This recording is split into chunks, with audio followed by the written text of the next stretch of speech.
Here we go again. One more again. One more again. Well, after this one, we still got 15 more again. But 15 more again. yeah. But this is your 10th James Bond movie, Hannah. It's my 10th James Bond movie. Yay. You're welcome, by the way. Thank you. Yeah. If it weren't for me, you could be, doing other things. I'd be playing Baldur's Gate 3 is what I would be doing. That's true. Yeah. Which is not necessarily any more additive to the world than this. So, Fair enough. Hey, you want to tell me about some bullshit? Yes. I'm going to tell you about a lot of bullshit today. The Man with a Golden Gun. Yeah. We watched it. We liked it okay. Yeah, it was fine. It was fine. At the time that it was released, it was not particularly very well liked. It had fairly bad reviews. Even though it made a lot of money, it didn't make as much money as most of the other James Bond films did. Sure. Haven't they hit a bit of like a steady like ROI of like, they put $7,000 in and they get like roughly $7 million in, and they get roughly like $60-ish million out? Well, so that was the thing, is that up till now, their movies, they had all been making over $100 million. Over $100 million. And this one only made $98 million. Oh, okay, sure. And again, $7 million budget, $98 million return. By modern standards, that's amazing. That's fucking amazing. But that was a bit of a decline. And movies were different in the 70s. Like, the movie business was different than the way it is now. Yes.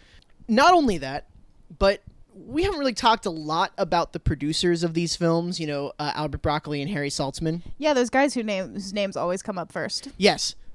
So, specifically Harry Saltzman. That would be the last James Bond film that he would produce. Yeah, we talked about that last time. Uh-huh. It's a little complicated, but the way that I would kind of put it is that it seems like Saltzman was kind of bad at managing his money. Oh, no. I am not contemporary to the time. I have not run a giant media conglomerate or anything like that. Don't get me wrong. But Saltzman, it seemed like he made mistakes. I think I said earlier when we were talking about Live and Let Die, he got offered a chance to produce Hard Day's Night for the Beatles, and he turned it down. Yeah. He had to partner with Broccoli in the first place because he couldn't get the money for, making a James Bond movie with a good enough budget. He had some issues. It seems like maybe being bad with money is not a quality you want in a movie producer, the sort of people who have to raise and manage a lot of money. Yeah. In the late 60s, Saltzman borrowed a ton of money to try and control the Technicolor Motion Picture Corporation. I mean, that's a good investment to make, but I don't know how that's going to rock out for you, hun.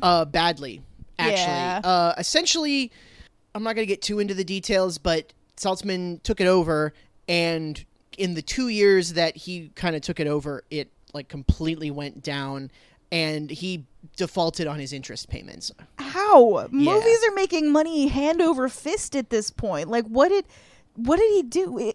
What is it? Sorry, what time frame is this? This is 1970 to 1972, roughly.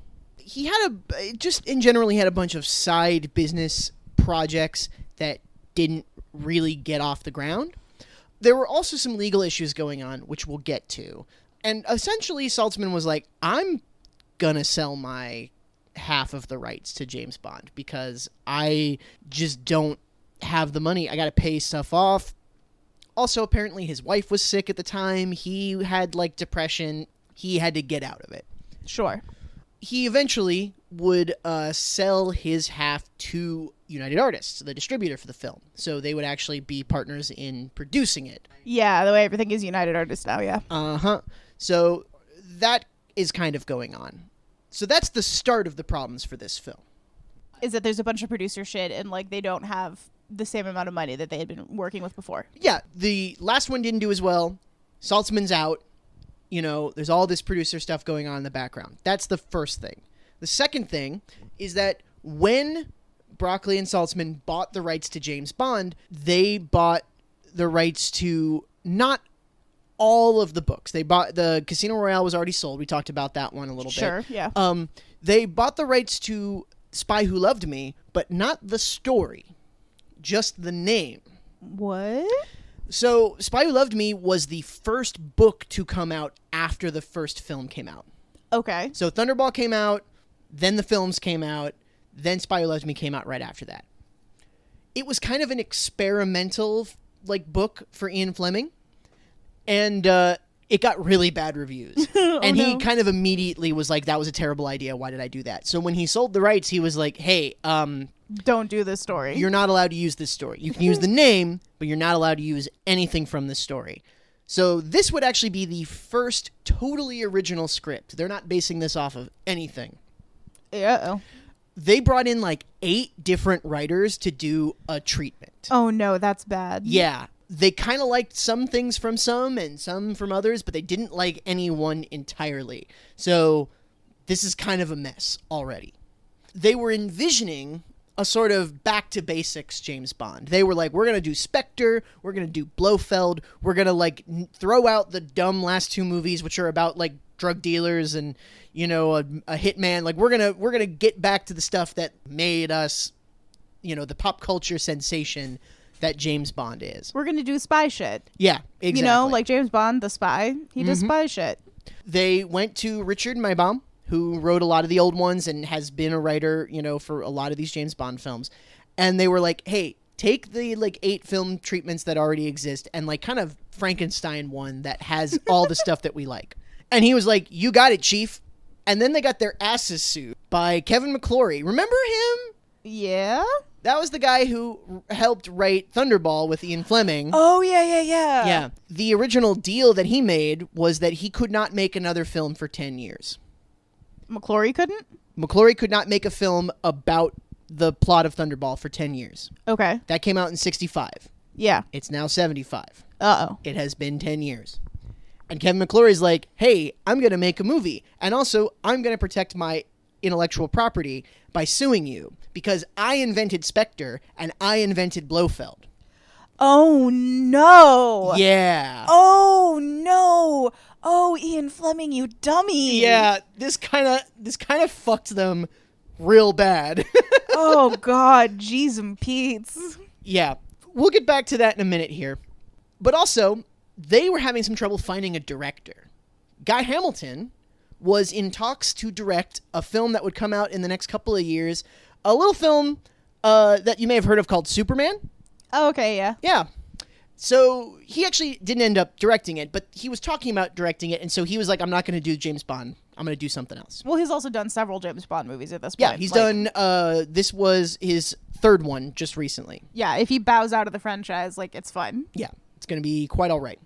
So everyone was just kind of like, well, shoot, who are we going to get?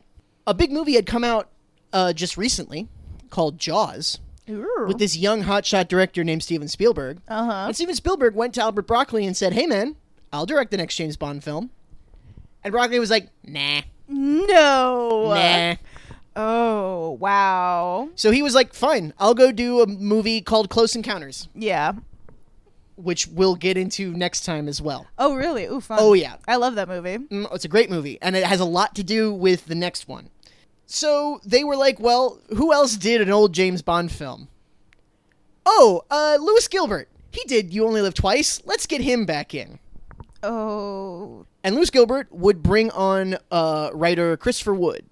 Tom Mankiewicz, who wrote a couple of films, also claims that he did an extensive rewrite, but he was uncredited because he was American and you had to have a certain amount of British actors and British people working on a film, so he couldn't get credit. I don't know exactly why this was, but that was part of it. Yeah, I can kind of see that. There are quite a few other countries that have done all sorts of protective stuff to make sure that they are not only consuming American media. Yeah. And it's a United Artists production. It's not a BBC production, but I assume that they're getting an amount of money from also whatever the British Arts Guild is or whatever. I'm sure it's SAG rules, all that kind of stuff. On top of all of that, Roger Moore's got other projects that he's doing, and when you're a big star, he did sign on for 3 films, and this would be the 3rd one, but he had other projects, and apparently, according to the original wording of the film rights sale, you only keep the film rights if a James Bond film comes out every 5 years. remember, Man with the Golden Gun came out in 1974. Yeah. Spy Who Loved Me would not come out until 77, Okay. which it's wild to think that 1962, when the first James Bond film came out, to 1974, that's 9 films in 12 years. James, no. Yeah. No. Mm-hmm. Think about 12 years before now. That was 2013. Imagine a brand new film series had come out in 2013, and we had 9 of them shits until now. Well, isn't that just the Marvel Cinematic Universe? No. I don't watch Marvel movies anymore. I don't know how many there have been. There have been way more than 9. But they were like 3 a year were coming out there for a while. Oh, yeah, that's true. They were. You know, and also, but those were like those really were, established. And also like different characters. It wasn't like there were 9 Captain America movies. Yeah, if they were making like, it's Spider-Man, we're just going to make a Spider-Man movie every year. Boy. That poor little British boy would be run ragged. Him and the frog inside his mouth. Is that a Tom Holland bit? Yeah, you don't know about the frog that lives inside Tom Holland's mouth? No, and I'm afraid we don't have time to talk about it. Fair enough. There was a worry there that James Bond movies would just stop being made. This is probably the closest the series really ever came, at least up to this point, that the James Bond movies just stopped being made. Yeah. And it's wild to think that a lot of it has to do with the fact that, you know, Man with the Golden Gun only made $90 million on a $70 million investment. It's like, it's a wild thing to think about, but that's how different the business was then. And all the other legal issues. Well, especially because now, like, Sinners just came out, and, like, it is a massive success.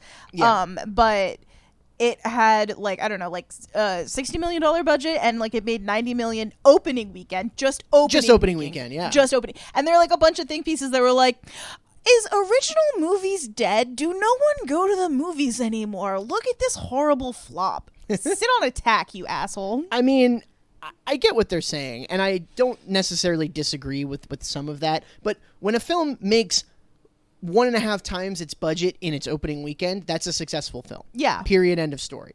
People just kind of want to trash that for some reason. I don't know. They do eventually get a plot together that they like, or a script together that they like, I should say. And with Lewis Gilbert, retro James Bond director, who hadn't done a James Bond film in close to a decade at this point, they're kind of excited. They're like, all right, let's get this done. Guess who's back? Ken Adam? Ken Adam is back, baby! Yes! Oh, I was waiting for you to say it. I could just feel it. Yeah. And Down the in budget? my gut bones. Guess what the budget is this time? Is it less than $7 million? No, that's double. It's $14 million. Really? Yes. Well, I mean, they got Ken Adam. Like, they yeah. need to give him a bunch of money so that he can make a bunch of really cool sets. It is apparent. This film, it has the sets. Hell yeah. It has the production design. And those $14 million, like, you can tell, this is the biggest James Bond movie up to this point. Oh, really? In so many ways. You will see it. The stunts are spectacular. The sets are spectacular. It's got, like, I think the biggest cast. I had to make a whole list of all the people who are in it, and I'm not even covering half of them. There is so much in this film. Oof. You really get the sense that they were like, if this doesn't do it, we just have to stop. Yeah, we got to make a spectacle so that people come to the movies and we can get their money dollars. They are absolutely throwing everything against the wall here. John Barry, the guy who did the score, was unavailable once again. So they got Marvin Hamlish to do the music for this one. Do you know Marvin Hamlish? I do not. You should. He is one of the only 2 people ever to win a Pulitzer, an Emmy, a Grammy, an Oscar, and a Tony. He got a PGOT. That's what they call it. He got a PGOT? Yep. He won the Oscars for the music in The Sting. He won I love that movie. He won a Grammy for The Way We Were. He won an Emmy for a live Barbra Streisand concert that was televised, I guess. And he got a Tony for the score of A Chorus Line. Oh. And he also won a Pulitzer for Chorus Line.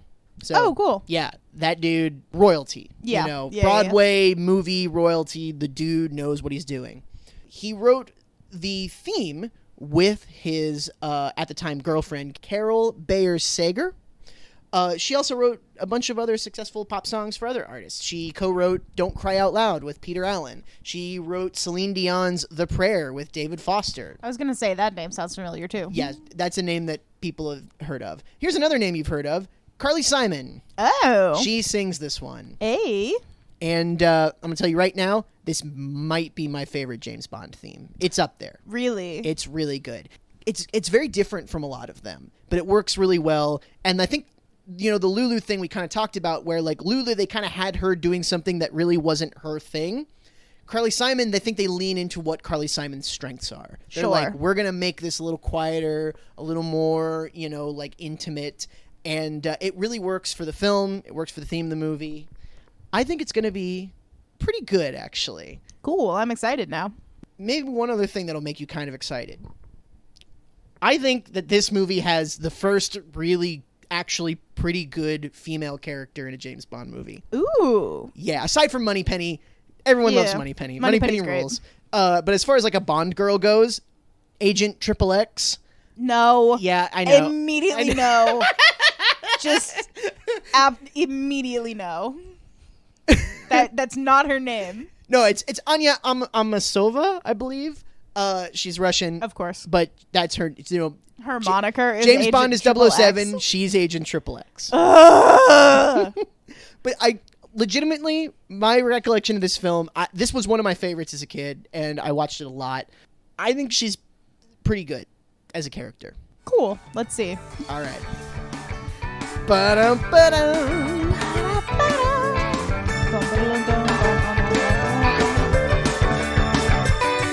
It's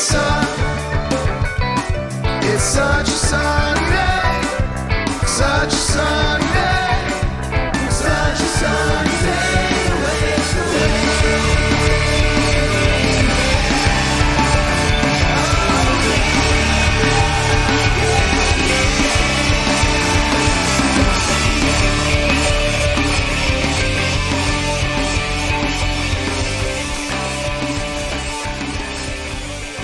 And we are back. Hi. I think this is the best one so far. Yeah. Yeah. You know what? You are not the only one to think that. I thus far have not wanted to watch any of these movies ever again in my entire life. But if someone was like, hey, we're going to watch a James Bond movie. Do you want to watch The Spy Who Loved Me? I'd be like, yeah, sure, I'll be there. Yeah. Hey, we did it. We did it, guys. We did it. We found one. Found one I'll watch again. At least one more time in my life, maybe. I'm legitimately, I'm happy about that. I really am. We had to really plumb the depths here, but we found the one that you liked. I mean, we watched 10 of these. There has to be at least one of them that I'll be like, yeah, that was pretty good. I think there will be more. Okay, I will say, it was good. It was the most coherent. It was the most movie-like. Yes. I still had the most fun watching On Her Majesty's Secret Service because it was the most so what dumb. the goddamn hell am I Yeah, looking at? I get that. I don't ever want to watch On Her Majesty's Secret Service ever again, but like it was the most, like I was the most engaged because I was trying desperately to figure out what was going on. Yeah, no, absolutely. And speaking of what went on, yeah, so the movie opens, kind of interestingly, with the cold open actually relates to the rest of the plot. That doesn't usually happen. Yeah, usually it's some unrelated thing that he's also doing. So we see a nuclear submarine get disabled and captured. And it's a British nuclear submarine. We're like, ooh, what's all this about? And then we see the British Navy being like, oh, it's been captured. And then we see Moscow, and they're like, oh, one of ours is captured. That sucks. So it was like, oh, someone has captured both a British and Russian nuclear sub. Things are bad. We then see the head of the Russian Secret Service say, get me Agent XXX. And I immediately went, absolutely fucking not. And, you get this scene where there's a man and a woman in bed, and it's very reminiscent of every time we've ever seen James Bond. He's in flagrante with some lady. It's like calling Agent XXX. And then she flips the switch, and she answers. Oh my gosh, what? A woman who's a secret agent? What? Yeah. I mean, I think obviously anyone watching the movie would know that, but it was a nice little version. Little fake out at the very start. But then we find out that the guy that she's with, apparently they love each other. He's also an agent. He's going to Austria for a mission. And so he leaves. Smash cut to James Bond in Austria with a lady, just as we saw here. I'm just now thinking that maybe the timetable for that doesn't make sense, because like 2 nuclear submarines have gone missing. They need to figure out what's going on like right now. But like that guy has to get to Austria. Yeah, I'm thinking like if they were in Russia at that moment and he got on a plane like immediately and then flew, like maybe that was the next day. Yeah. Like that's kind of what we're thinking about. Yeah, I can see that. But Anyway. he gets a message on his wristwatch saying like, "Hey, you got to come back right now." So James gets dressed up, gets out there. Oh yeah, James was in a log cabin with some lady. Yeah. Some no-name lady. In the credits, she was credited as log cabin girl. Yeah, and so then he gets a message on his wristwatch and he has to leave, and he is immediately beset. He's like gonna ski down the mountain. Yes. He's immediately beset by other skiers who are shooting at him. Yes, and one of them is the guy That guy. Agent Triple X was sleeping with, Barsov. Oh, Barsov. I was gonna say Andre. No, it's Barsov. I'm not 100% convinced that the ending resolution to the story of Amasova and Agent Triple X really works that well. We kind of just talked about this while watching the movie, but I think that's an interesting setup. That's the interesting setup of like at the very beginning of the movie, James Bond has killed someone, and that specific death is going to come back to haunt him. Yeah, and that's pretty cool. And then the classic opening sequence where James Bond goes off the cliff, opens up the Union Jack parachute. I mentioned this while we were watching, but apparently, like, at the premiere, members of the royal family were in the audience. When that happened, people, like, stood up and applauded and cheered and cried, like, shit their pants. Like, people were losing their minds at that.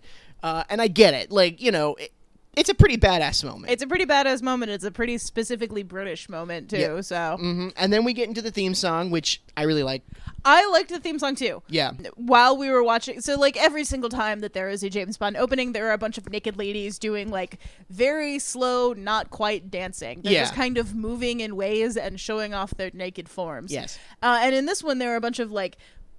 people doing like gymnasts, like beam routines, and also like bar routines. Yeah. On like, and it was superimposed to look like they were doing it over a gun, and it was shot mostly in silhouette. Although there was like just enough that you could tell that they were at least topless. And I desperately need to know if they made these gymnasts do bar routines with or without Spanx on. Yeah. I want it to be with Spanx on because it seems like a hygiene problem otherwise. Yeah, you're gonna have to wipe down that pommel horse. But then we come back, and James Bond he's put on the case to find out what has happened to the nuclear submarine, and Agent Triple X has also been put on this case. And they both get the same lead, which is Cairo, Egypt. Yeah, there's some guy they gotta go talk to. Yep. They go to Cairo, and they get kind of led on a little bit of a, you know, like not a wild goose chase. But Well, it's very much like, you know, James Bond goes to a place and he gets a name from a guy, but like that's not the dude you have to talk to. That's the dude you have to talk to the guy that you got to talk to. And so, like, you know, they get led to a couple of different places. Yep, and Triple X, she's one step ahead of him. She's already talking to the guy, whereas he is being attacked by one of the main villain's henchmen. James Bond gets into a fight with him, kills him in a pretty brutal way. He's like hanging on by the tie, and he's like, "Where is he?" And he's like, "Oh, it's at the pyramids." And he slaps the hand away from the tie. The guy falls off the building. Kind of a fun little fight scene. Yeah. He goes to the pyramids at night while they're doing like a laser show. Yeah, it's like the pyramids and the Sphinx, and there's like a sea of people in chairs, and there's just like a voice on a speaker talking about like, thousands of years ago, man built the most amazing building you'll ever see in your entire life. Look on it in awe. The sun rises, the sun sets. Eons have passed. You know, it's kind of dumb to watch in a movie, but I'm gonna be honest. If I was sitting there, I'd be right as hell. I'd be losing my goddamn mind. I would be crying thinking about all of the people who lived and died. Like between that moment and this. Yes, because you and I experienced Chronosonder. Yeah. Not everybody does. We're special and better than you because of that. That is not an opinion that I hold, but you should probably think more deeply about other people and how they exist in the world, even people who are currently dead. Yes. This guy gets spooked because in the lights of the show, he sees a gigantic henchman man, who we later learn is Jaws, played by Richard Kiel. One of the coolest henchmen in all of James Bond. Extremely intimidating. Yes, he's extremely a intimidating. big, scary guy. How tall is he? He's like 7'3" or 7'4" or something like that. And he's like occasionally with like basketball players, they'll be really tall, but they're not necessarily like super like broad or whatever. Like they'll Yeah. have muscles because of course, but a lot of like very tall people are like lanky. No, he is sturdy. Yeah, he had gigantism, not like specific. You know, there's a lot of ways that you can become very tall. One is like Marfan syndrome. That typically means you're very thin and very, Richard Kiel, I believe, had gigantism, so he like was huge. And you can see in the scenes where he's like fighting Roger Moore, his hand is the size of Roger Moore's whole head. His whole head. It's really wild. And did Andre the Giant also have gigantism? yes, he Okay. did too. Yeah.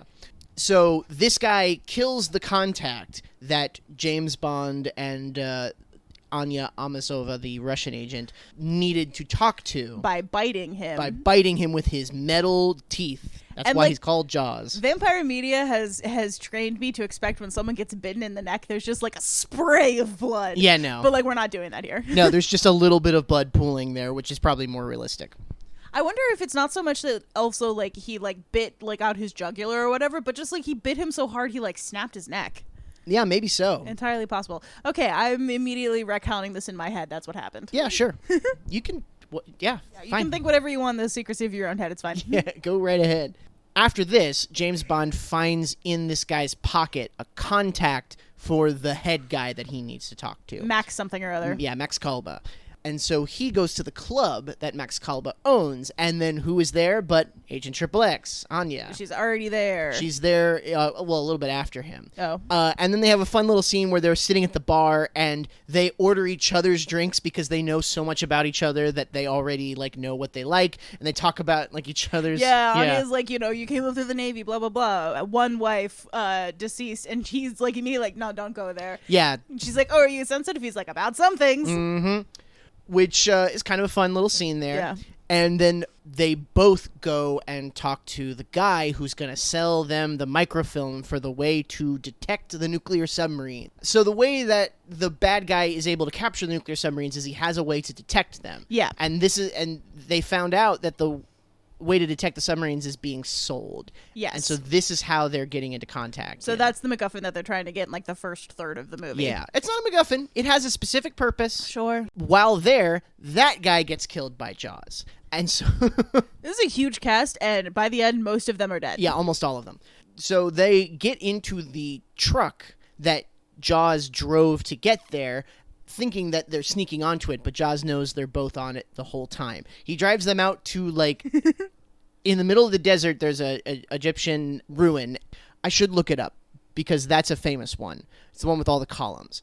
And there's a fun little fight scene out there where Jaws kind of gets the drop on them. And the whole time, James Bond and Anya Amasova, they're fighting each other, too. They're both fighting Jaws, but they're also trying to kind of, like, get one over on each other. She pulls a gun, he pulls a gun. She gets back to the car with the microfilm, but she doesn't have the keys to the car because James Bond pulled them out at the beginning. It's a fun little scene. Yeah, she gets back in the car, and he, like, comes by the window, and he just, like, I got the keys. Yep. And then they escape, but not after Jaws, like, rips the damn Just, like, van apart. peels it apart like Yeah. an orange. Like, Yeah, he's, like, a scary dude. comes apart easier than the paneling on a Cybertruck. Yeah. Oh, yeah. Wow, that's saying something. So while driving, they break down, and they have to walk through the desert. They get on a boat, and this boat is going to take them back to Cairo. So they're going down the Nile. They're going down on the boat, and it looks like... It's like just some farmer's boat. Like, yeah, it's just some farmer's boat. And it looks like they're about to, like, kiss and be together and, very much classic James Bond fare. And then she's like, no. So she pulls out a cigarette, lights it, blows the smoke in his face, and it puts him to sleep. He pulls out his lighter to light her cigarette, and it's just full of poison, and she just blows it into his face. Yep, and he just immediately falls asleep. Yeah. He's just like, Which is pretty fun. Oh, yeah, I enjoy that. And then he wakes up in the middle of nowhere, in this tiny town on the River Nile, and she's nowhere to be found. And he's like, crap. So he goes to another Egyptian ruin, and you're thinking, like, why is he going to this Egyptian ruin? He goes down this tunnel. It is very aimless. He's just, Yeah. like, walking off the boat and then just, like, walking for a while. Yep, and he just kind of, like, wanders down this tunnel, and then he gets to the bottom of the tunnel, and then there's a door with cameras. And you're sort of like, wait, what? And he opens it up. And it's Moneypenny's office, just in an Egyptian temple. It's hilarious. It's a really funny little moment. And There's like the whole MI6 operation is here. Like Moneypenny is there. She's got an office. Q's there. Yeah. He's got like a whole lab where they're testing things for other missions. Yeah. Like this is established here. Not the first nor last time that Great Britain has fucking plundered Egyptian ruins. well, look, let me just say, this gag, Lewis Gilbert, who directed You Only Live Twice, he pulled this exact gag in You Only Live Twice when they get on the submarine. Yeah. And he goes in, and she's in her office in his, like, right there on the submarine. He did the exact same gag. But Better this time. Actually, and much bigger. Yeah, very fun. I really enjoy that. I'm not saying it's not fun. I'm just saying, hey, don't fucking put a MI6 office inside of a UNESCO World Heritage Site. I don't disagree with you. Good thing it's fake. Yeah, this is a movie and it's not real. Yeah. So when he gets there, he finds out that the British and the Russians are working together on Bum this bum one. bum. And General Gogol, essentially the KGB version of M, is there with Agent XXX. And she's like, I already got the microfilm. No problem. And he's like, oh, but I already looked at the microfilm and it turns out it's worthless because the information we needed isn't actually on that. This was just to whet our appetite. Yep. So they get Q in there. Yeah. And Q They dragged him out to the middle of the desert.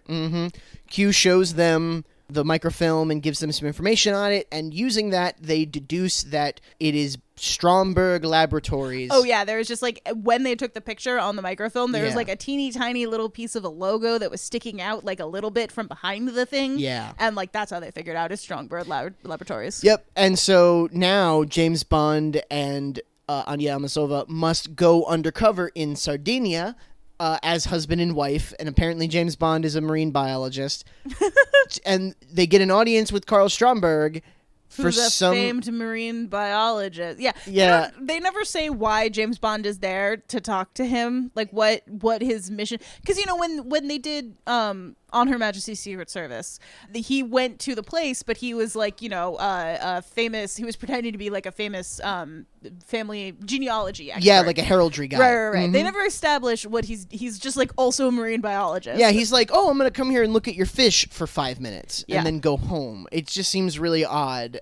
I don't quite understand what they were doing. But while they're there, Anya sees a model of a giant tanker. And they're all like, interesting. This tanker's really big. And the front is weird. And the front is weird. Keep an eye on that. They go back to town and they get into a car. Yeah, Q brings a car by. Yeah. And he gives the whole, like, don't mess up this thing. Like, I've spent a lot of time making it. The taxpayers paid for it. Like, please return my equipment to me safely.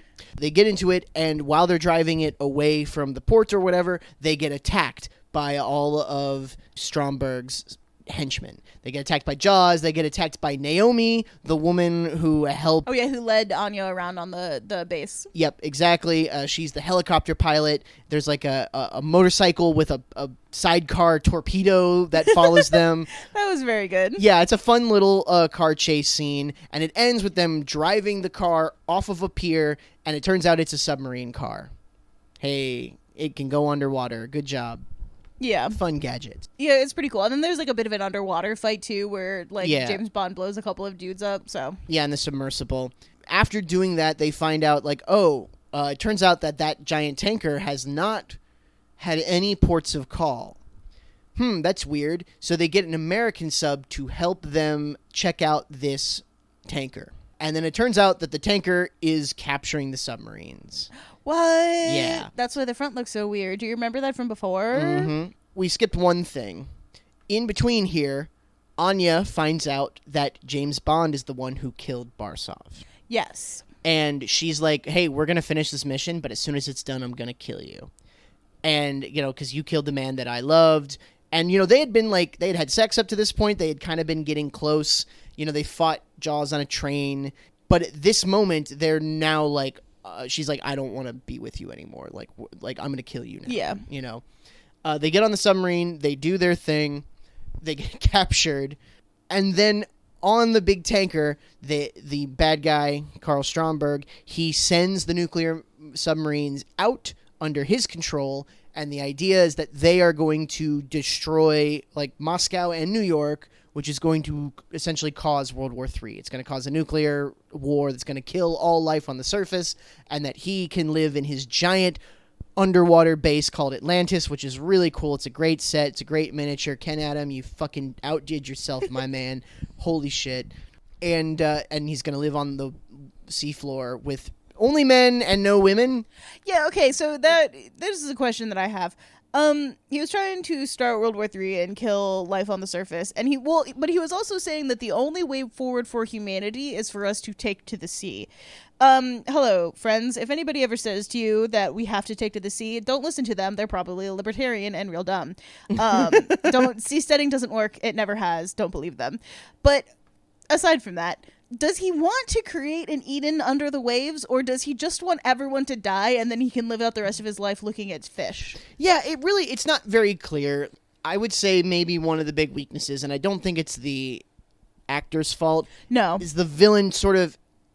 He's got quirks, and he plays them well, but his motivation doesn't really make any sense. Yeah. Like, there's a whole thing at the beginning where he's like, oh, don't shake hands. He doesn't like to shake hands. And it's like, oh, that's kind of interesting. Maybe he's, like, doesn't like people, or he doesn't want to touch. And, like, that could be something about his psychology, but it's never fully explored. Yeah. It just kind of doesn't go anywhere. They really wanted him to be Blofeld, but he was not Blofeld. Yeah. So there's a big fight on the tanker to take control of the control room. Yeah, all of the British sub guys and all of the American sub guys are fighting, and it doesn't seem like there are any Russian sub guys, so presumably they chose death when given the option. Yeah. Ooh. Yeah. You know what? I think you're right. Yeah. I think you're right. I think, the British and the Americans gave up the sub, but the Russians probably took the cyanide gas that they threatened them with. You're probably right. Yeah. Interesting. Dark. There should have maybe been a line about that, but You would think so. It's an interesting thing to think about. Stromberg escapes with Anya in a really cute and funny scene. It's just like it's a giant boat, and like he's in a pod that turns into a boat, and like it's just pooped out the side. Yeah. Whoop. It's a very funny visual. We had to pause the movie. I was laughing so hard. Yeah, it's absolutely true.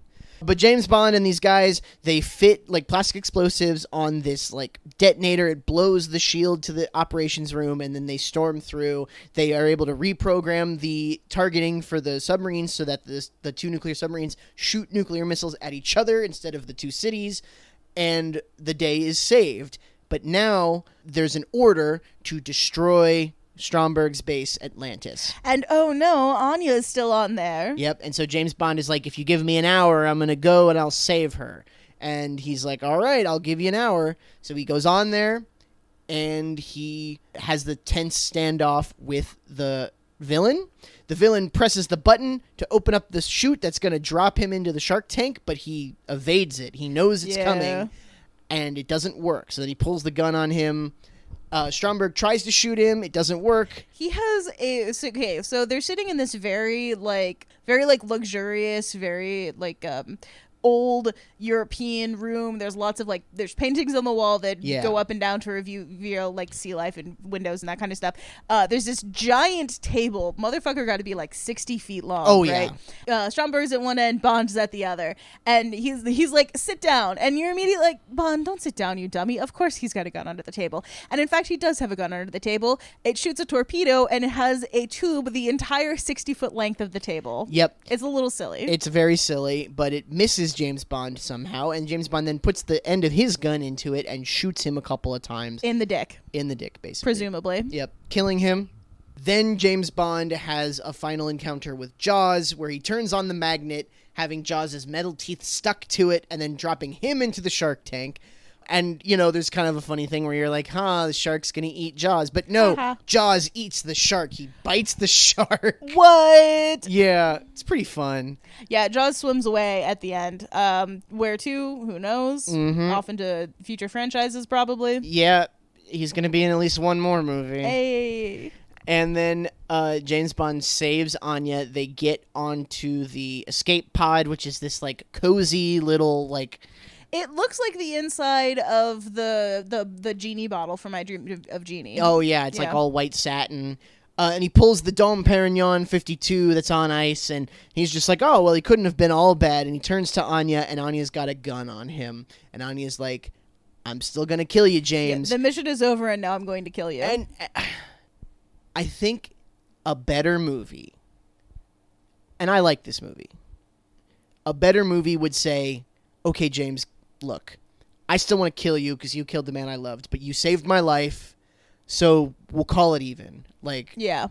I'll let you go, you let me go, and, that's it. That would have been tense. It would have been, like, satisfying to the, like, emotions. But because it's a James Bond movie in the 70s, no, of course, she forgives him and they have sex. She gets the pussy galore treatment. Yeah. Of just, like, immediate, like, you've changed my mind. There's, like, a reality distortion field around James Bond. Yeah. And you just immediately forget every problem you had with him, and then you have sex with him. Yeah, and then they get pulled up by the ship, and M and the head of the KGB are all there, and they see James Bond and Anya having sex, and they're like, what are you doing? And he's like, keeping the British end up, sir. And it's like, ba-da, ba-da, it's like, fucking Christ. Yeah, I said it while we were watching the movie, but, like, there's...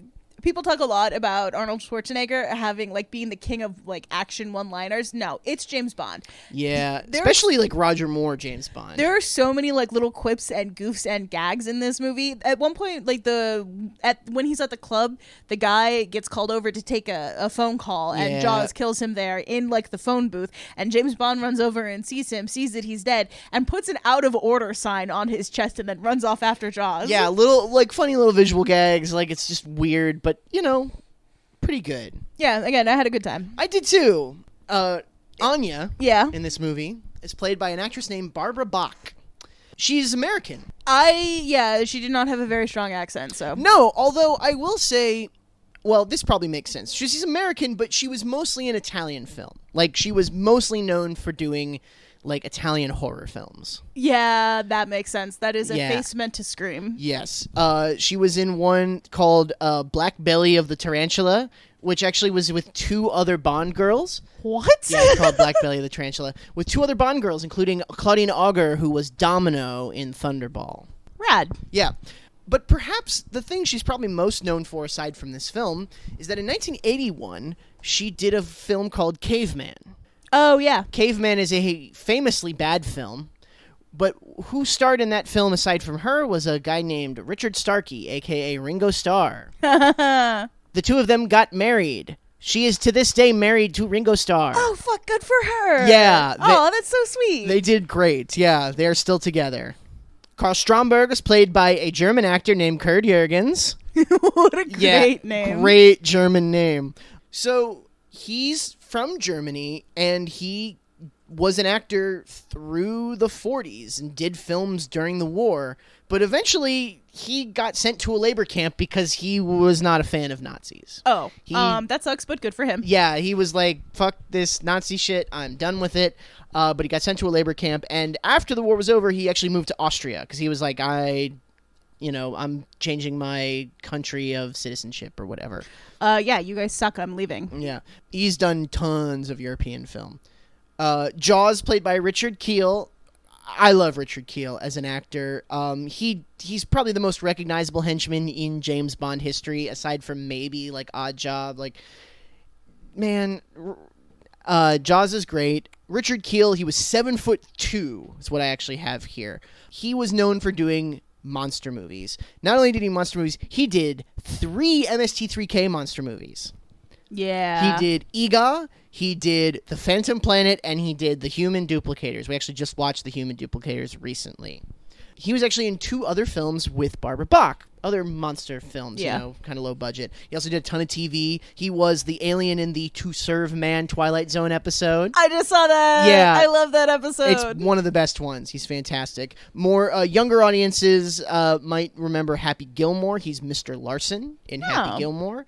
He's the voice of Vlad in Tangled. That was probably like the last big movie he did. Really? Yes. Oh, wow. Actually, he did he also wrote books. He did like a biography of like an abolitionist. Like, he's a smart guy. At least he seemed like he was a smart guy. You know, he might actually be a shithead. I don't know. But he seemed like, his sort of big, scary monster movie persona was not like, actually, he was, He was more thoughtful than more that. thoughtful than that. Yeah. Naomi was played by Carolyn Monroe.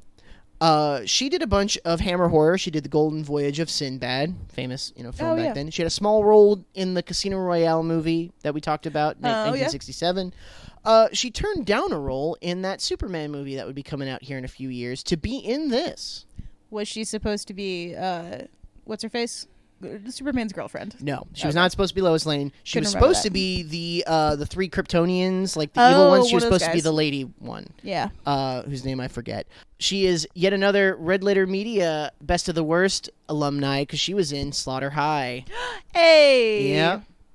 Sir Frederick Grey, defense minister, is played by Jeffrey Keane. He was in Dr. Zhivago. He was in A Hammer Dracula with Christopher Lee.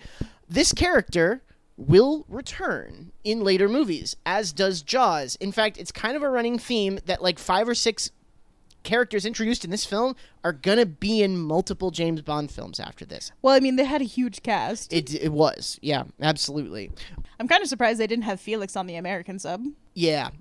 Sheikh Hussein, the guy that James Bond meets to kind of get information in the tent in the desert, is played by a guy named Edward D'Souza.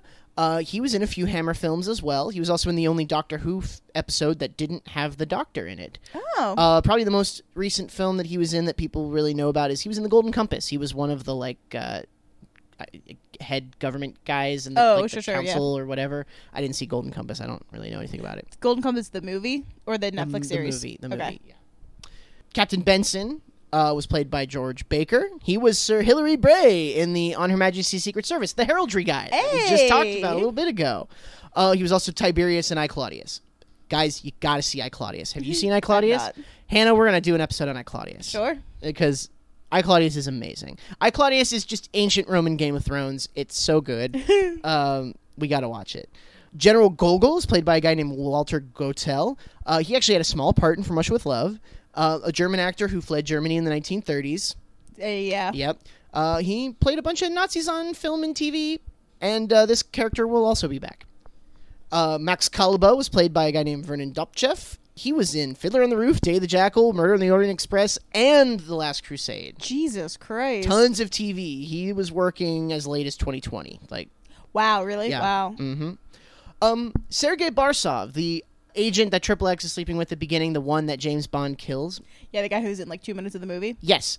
He was played by an actor named Michael Billington. Does that name sound familiar to you at all? Vaguely? Yes. He was one of the guys who auditioned for James Bond. Oh, yeah. Yeah. Yeah. Which kind of, in a meta sense, works perfectly. He's supposed to be Right. like the KG. We sort of come in thinking, oh, he's the KGB version. And I even said, it's like he looks like George Lazenby. That's exactly, yeah. He's got the Bond look. He's got the Bond look. Commander Carter, he was the American sub commander. That was played by a guy named Shane Rimmer. He was actually Canadian, but he lived in England and kept playing Americans. They called him Rent-A-Yank because, yeah. That's great. He was actually in Diamonds Are Forever in a small part, and he might have done a voice in Live and Let Die. We're not really sure about that. He was in Dr. Strangelove, he was in Gandhi, and he was in Superman 2 and 3, and in Batman Begins. Wow. Yeah, he was the voice of Scott Tracy in the Thunderbirds show. That's probably the thing that he did the longest. Huh, cool. Yeah, the puppets. Yeah. Yep. Admiral Hargreaves is played by a guy named Robert Brown. Admiral Hargreaves will be back as well. It's another character. Yeah. And then, like I said, there's a ton more characters. I can't go through all of them. This is the biggest cast. Yeah. Which kind of leads me to a thing that I wanted to talk about. So they talk about how Stromberg is very, very wealthy. Yeah. How much fucking money does this man have? He has 1,000 people on the payroll just doing his secret underwater base operation Yeah. thing and running his giant fucking tanker. Yep. Also, he built the giant tanker and the secret underwater operations. This is something, this is almost cliche at this point. Venture Brothers did this a lot, but what kind of person do you have to be to want to work on a nuclear submarine catching tanker that is going to start World War III and kill billions of people? Yeah. How much do you have to pay somebody to get them to be cool with that? I think it was at the end of Diamonds Are Forever. They go on the tanker, the drill platform. Yeah. And Blofeld is talking to the guy, and the guy's like, "This isn't for peace, this is bad, you know, and it's just like, okay, maybe if you're like lying to them and saying, oh, this is going to be for peaceful things, and then it turns out that it's not. But I can't imagine you could actually get 100 guys who are like fanatically cool with you killing billions of people. I don't think you could do it. Even if you say, hey, like, I'm gonna kill billions of people, but like you'll survive because you're working for me and I've got secret underwater base, and we're all gonna live there, you gotta be thinking like, okay, I'm looking around the break room and I'm seeing only dudes. How long is this underwater society lasting for? Yeah, and they show the model where it's like there's an underwater city, and you think, okay, maybe he's got families down there or something, but there's never any evidence of that. We have no idea. Oh yeah, no, but that's the same thing that like goes up and down, isn't it? The model. Well, that's Atlantis, but he also, in the tiny little model, he shows, yeah, there's like little pods or whatever. Yeah. Okay, I think I missed that part then. Oh, wait, no, I did. I just thought that those were rocks. I was like, wow, what a bunch of weirdly circular rocks. You know, no, that's what it's supposed to be. Yeah, the movie was already pretty long. Yeah, that's fair. They could not have put any more 125 stuff in minutes, so it's a 2 hours and 5 minutes, so like they had to kind of like keep things going a little bit, probably kind of thing that you cut. But I agree, the movie, you're not supposed to think about that stuff. Yeah, you know? This is... I mean, so we've talked about in previous episodes during like the contemporary review section where people are like, don't, like, even the reviewers are like, don't think about it. Like, just go and enjoy the movie and eat your popcorn and have a good time. Repeat don't think to yourself, about it it's too hard. just a show. I You should probably really just relax. Yeah. And it seems like audiences agreed with that because this was hugely popular. Yeah. This was the most successful James Bond film in raw numbers. Ooh. If you account for inflation, Goldfinger and Thunderball are still a little bit better. But Thunderball made $143 million. This made $180-something million. $185 million. That's a pretty good return on investment. Very good return on a $14 million investment. Yeah. Like, they absolutely, what's the word I'm looking for, justified the budget that they did, that put into it. And it was a huge film. And not only was it a huge film, 1977 was a huge year for film. We will get into that next time. And Spy Who Loved Me was, I believe from my what I looked, the 4th largest film of that year internationally. Yeah, I mean, I can see. They, like, it looks really good. Yes. Ken Adam is Ken Adam God, in his best. he It's so good. Fucking brings the heat, man. The visuals are so good. The story is good. It flows really well. Yeah. I mean, there were a couple of times where we're like, wow, you know, how long is this movie? I was getting sleepy, but I'm just a sleepy person. Yes. But like it was still engaging the whole time. Mm-hmm. It was fun to watch. It like moved along at a good pace. Like people being into this movie, I definitely understand. Yes. The contemporary reviews were generally positive. Not universally so. Some people did think it was like really cheesy and over the top, you know, sure. But I also kind of think that in 1977, I'm going to just kind of step outside myself for a minute. Maybe I'm speaking wrongly here, but I think 1977 film believed itself to be maybe a little more sophisticated than it did in the 60s. Like, people sort of expected more of films. This is the era of film that people talk about when they talk about like the greatest era of film. That's when The Godfather came out. That's when Jaws came out. That's when, like, that's the time period that we're talking about here. And so I think people sort of expected that maybe dumb fun was not good enough anymore. Sure. And so the fact that it got generally positive reviews in spite of that at the time is kind of impressive, actually. And retrospectively, it's considered probably the best Roger Moore film. People really like it. Roger Moore himself said it was his favorite film to do out of all the James Bond films. Yeah. And I mean, it took him across to the most places we've seen so far. He started in the Alps. He was in Egypt. He ended up in like underwater. Like, it's in a bunch of places. Yeah, he was in Italy. He was, in the middle of the ocean. Great places to be. If you go by the Tomatometer, this is number 8 in the top 10 by review. And by audience score, because the review is 82%, the audience score is 77, which is not as high, but that still puts it well in the top 10 and certainly the highest Roger Moore film. I totally get it. You know, yeah. This is absolutely, I think, Roger Moore's best film. It's the one that I think, this is weird to say because James Bond has had so much pop culture staying power regardless. But I kind of feel like this is the film where people were like, oh, it wasn't just a 60s fad. This is something that's going to continue. Yeah. And it's kind of deliberately retro. It evokes a lot of the 60s stuff, but it doesn't feel like a 60s pastiche. It doesn't feel like it's trying too hard to be a Sean Connery one. It feels like it's got its own personality. I would agree with that, yes. Yeah. And, maybe that's because it was the first one to be completely original script, Like, nothing, they just wrote this out of thin air. This movie had all the makings of a disaster, from the writing problems to the legal problems to the production problems. Financial problems. And it just ended up being a huge smash hit that did great. Congratulations, man. Yep. Like, this is a good one. Oh, and it was nominated for 3 Oscars. Best Song, Best Score, and Best Art Direction. Oh, hell yeah. Ken Adam, you mad motherfucker. I'm pretty sure you're dead. I hope that wherever you are, you know that we appreciate the hell out of you. Yeah.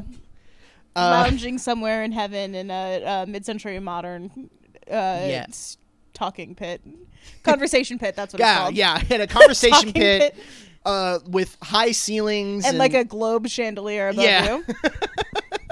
With like reflective surfaces all around. All red and black and white. Yep.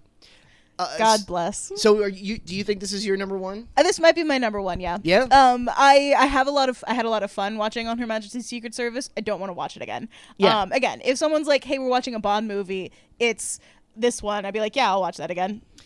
It's near the top for me. I don't know if it's my number one, but it's up there. Yeah. It's kind of in that range. Anya, she feels the most like an actual person of all of the Bond girls. It really fucking sucks that she got the Pussy Galore treatment like right at the end. Where she was like, oh, I'm giving up all of the things that I've been wanting to do because James Bond is here. There's just like a reality distortion field around him. Yeah, you can really feel the respect, like she's like, oh, I can totally see why he's the best that they have. And then, you know, he can tell that she's the best that the Russians have. And, they at one point they're both like, I've never failed a mission, which that's a lie, Bond. Yes, you have. We've watched you fail missions. Yeah. And they take like kind of pot shots at each other. But, you can sort of see the respect and the repartee sort of building. I like that. And I just wish that the ending was a little more satisfying. Yeah, the two things that sucked really hard was in the train scene, Jaws is just like, she opens the closet door to do something, and Jaws is just in there. Why didn't you check the closet? That's what I would do if I were a spy. I would check all of the rooms that I'm in to make sure that there's not a fucking assassin hiding in a goddamn closet. Especially a gigantic He's 7'4". Like, anyway. Yeah. And then she immediately gets knocked out, and James Bond fights him. Yeah. There's a little bit in one of like the Egyptian chase scenes where like they both get startled. Yeah. Like they bump into each other and they both get startled, and James Bond has a gun on her and she's got her hand up like she's gonna karate chop him, and like she would have some sort of martial arts training. Yeah, totally. I would have liked to see her do a judo flip on him. Yeah. Like in the fight scene, she just immediately gets knocked out, and then James Bond deals with it. Yeah, that annoyed me. And then again, the Pussy Galore, immediate like, forget everything I ever wanted, I'm going to have sex with James Bond. Yep, that also annoys me. But yes, this is my favorite so far. Cool. Well, on that note, I think we're pretty much done here. Yeah. One last thing, just as a little teaser for next week. At the end of the movie, we saw James Bond will return in For Your Eyes Only. The next film is not For Your Eyes Only. What? Well, as I said, 1977 was a really big year for film. There was one film in particular that came out in 1977 that blew every other film out of the water. And it kind of started a bit of a craze that would change which movie that James Bond would make. Star Wars. So next time, it's going to be Moonraker. Ooh. Ba-da-ba-da. Ba-da-da.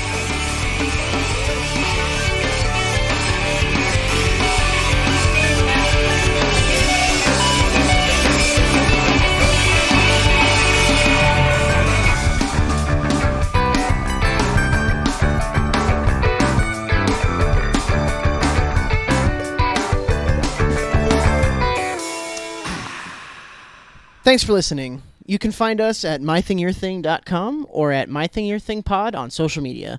Thanks to RK Maroon for letting us use their song Macaroni Art from the EP You Can't Eat Horses. You can get it at rkmaroon.bandcamp.com. If you have a thing you think we should talk about, email us at mythingyourthingpod@gmail.com, and maybe that could be our thing.